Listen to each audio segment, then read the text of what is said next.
FM. Ni Makcik Ra ya. Ni Acik Ara nak tanya soalan ni. Cantik ke tidak muka aku pun tak tahu.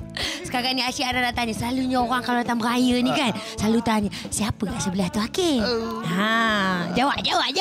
Ni kawan saya makcik. Iya. Daripada kawan. KL. KL. Kuala Lipis je. Kuala Lumpur. Kuala Lumpur. Selalu orang tanya, Makcik Ara tanya, siapa kat sebelah tadi tu? Maknanya kawan. Ada soalan-soalan klise lagi. Berapa umur anak ni? Saya? 18. Saya tak adalah 25. Dengar cerita yang ini lagi muda dari yang ini. Betul ke?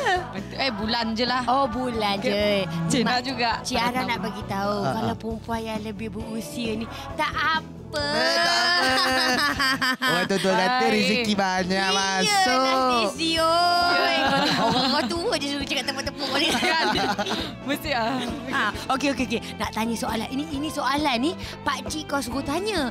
Ada pergi kenduri kejap dia kata. Kalau Akhil datang tanya bila nak kahwin. Oh, bila nak kahwin. Ya Allah, jauh lagi perjalanan tu. Okeylah, bila nak merisik? Oh, berisik pun lama jauh. Jauh lagi. Bila nak beli cincin? Tengok ada cincin. Ambil cincin Acik Ara. Pakai dulu.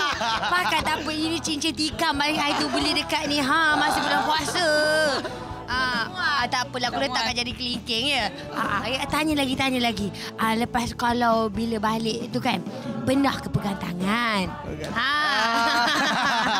Macam-macam memang suka macam tu kan. Pegang tangan ke? Kadang-kadang tu terpegang. Terpegang. Melanggar. Gitu. Nampak ada spark dekat situ ya. Stacy, tang mana yang kau suka kat Hakim ni? Hidungnya kah? Rambutnya serabai tah? Ataupun sampingnya kah? Ataupun kasutnya yang berflora-flora itu? Tang mana yang suka? Saya suka gigi dia yang kecil-kecil. Sebab gigi saya pun kecil-kecil. Oh, ada yang itu ya. Okey Hakim, soalan terakhir. Antara perempuan yang cantik macam ini kan, dan juga perempuan yang hebat dan vogue macam ini, macam Acik Ara ni kan, mana yang Hakim suka? Orang yang pakai kasut tinggi ke orang yang suka pakai kasut sneakers? Saya kalau boleh tu sebab keselesaan senang. Apa-apa. Senang saya nak berjalan dengan dia. Dia tak payah kejar-kejar saya. Kalau pakai kasut lebih tinggi ni tergedik-gedik.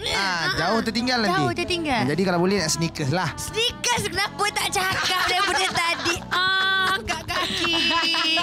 Makcik sebenarnya memang dah stand up dalam rumah makcik. Memang pakai kasut. Nampak ni senang kok ada orang jahat bagi kaki je. Alah. Itu sebenarnya. Berpeluh makcik lupa ingatkan dah bertaubat dah. Ya Allah ya Tuhan. Okey. Aduh, penipala saya jadi Makcik Ara ni sebenarnya kan. Okey, sekejap lagi mereka akan buat satu persembahan. Dia akan diiringi oleh ada juga kau punya band kat sini Ada makcik. Kan dia nak cover kat kau. Ayo jangan bawa band, sibuk ngacak dua orang ni tapi senang sikit nak bawa ni dulang apa semua. Alhamdulillah. Hot FM.